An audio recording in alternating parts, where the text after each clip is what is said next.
다 타버리고 이거 다 타버리고 다 타버리고. 참 농민들이 뭐 진짜 참 말할 수 없습니다. 진짜 참 눈물 납니다.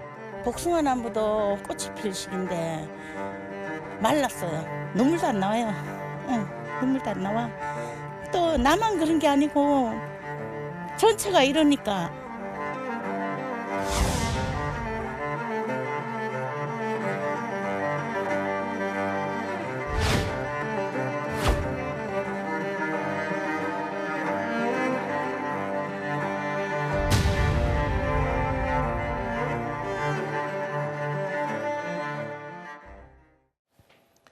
최근에 라면과 햄버거, 커피, 빵 이런 먹거리 가격이 무차별적으로 가격이 모두 일제히 인상됐습니다.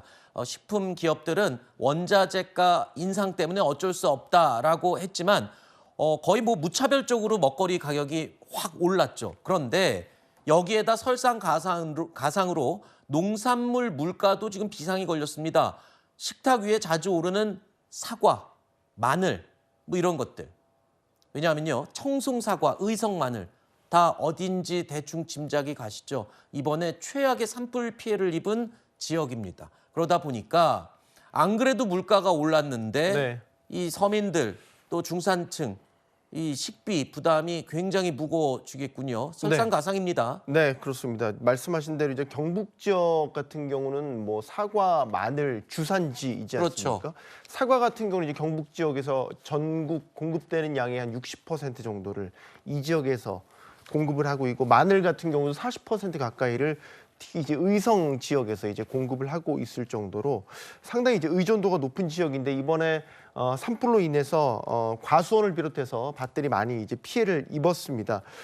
특히 이제 사과 같은 경우는 이제 3월까지, 2월까지 휴직이고요. 네. 3월부터 이제 발화 단계부터 시작을 해서 4월에 꽃을 피우고 이제 뜨거운 그 여름에 이제 본격적으로 자라서 가을에 이제 출하를 하는 이런 구조인 건데, 이번에 이제 4월에 꽃을 튀어야 되는 시기에 이렇게 산불로 지금 땅이 다 소실이 돼버렸으니까 이래저래 지금 상황이 많이 안 좋은 그 지금 시간이에요. 네. 보통 이 토양이 이제 소실되고 나면 복구하는 데까지 걸리는 시간이 6개월에서 1년 정도 네. 걸린다고 해요. 그러니까 불에 탄 나무 같은 것들 제거하고 토양 정화하고 또 배수나 관수 시설도 다 정비를 해야 되는 네. 이런 시간들이 다 6개월에서 1년이 걸리고, 다 정비가 되고 나서 다시 농사를 짓는다고 해도 예전과 같은 생산량이 나오려면 네. 더 많은 시간이 필요하다고 합니다. 근데 시기가 지금 너무 좀 안타까운 게, 사실 그 작년 여름에 기억하시겠지만 폭우, 폭염 등으로 인해서 농산물 가격이 급등을 했었고, 그때 일시적으로 소비자 물가도 되게 자극을 많이 받았었지 네. 않습니까? 그 이후로 이제 좀 안정이 되는 시기였거든요. 아하. 소비자 물가도 뭐 1%대, 최근 수치까지 보면 2% 딱 찍었지만 안정적인 수준으로 유지가 되고 있었고, 특히 2월 수치 보면 네. 농산물 가격이 좀 많이 떨어졌었어요. 네. 과실 물가 같은 경우는 5%대 하락을 했고요. 전반적으로 신선식품 지수가 1년 전보다 1.4% 하락을 하면서 이게 35개월 만에 떨어진 거였거든요. 계속 이 상태로 가면 물가에 어느 정도 뭐 안정을 기할 수 있는데, 이 시기에 딱 산불이 나면서 다시 한번 농산물, 이 공급 부족에 의한 농산물 가격이 급등할 지금 상황이 만들어지게 됐습니다. 네.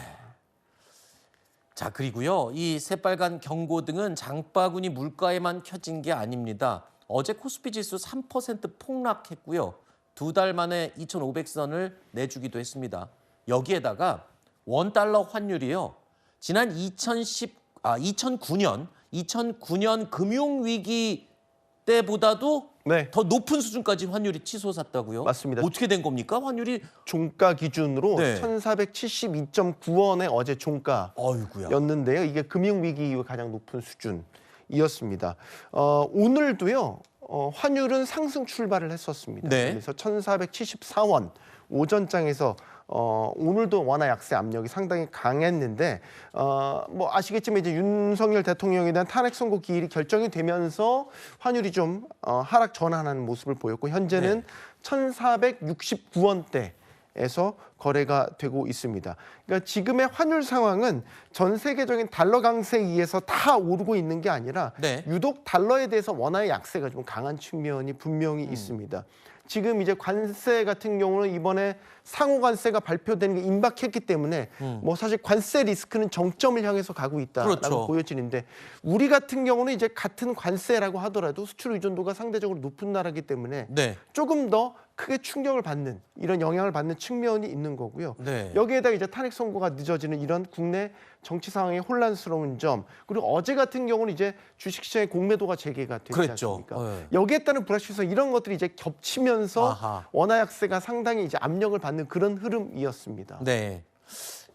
다시 좀 나아질지 기대를 좀 해보겠습니다. 왜냐하면 아까 말씀하신 대로 네. 이번 주 금요일이면 이제 선고가 나오기 때문에 네. 혼란이 좀 말씀하신 불확실성이 좀 해소가 되지 않을까 싶어요. 경제 네. 쪽에도 큰 영향이 될 수 있죠. 아우 그럼요. 지금 환율이 이렇게 적정 수준 이상으로 오르게 되면 일단 네. 수출 기업들이 원자재를 국내로 들여와서 만들어내는데 원자재 가격, 수입 물가가 굉장히 큰 부담을 그렇죠. 지게 됩니다. 이렇게 되면 결과적으로 보면 수출 마진도 떨어지게 되고요. 물가 측면에서도 계속해서 부담스러운 상황이 이어질 수밖에 없는 것이고. 네. 다만 지금 전반적인 환율 전망은 좋지는 않습니다. 네. 물론 탄핵 선고가 이루어지고 정치적인 상황이 좀 해소가 된다면 좀 나아지겠지만 관세에 의한 달러 강세 현상은 아마 구조적으로 일어날 가능성이 높기 때문에 네. 여기에 대해서 우리 외환 당국이 또 어떻게 대응하는지에 따라서 환율의 방향, 최종 목적지가 정해질 가능성이 높아 보입니다.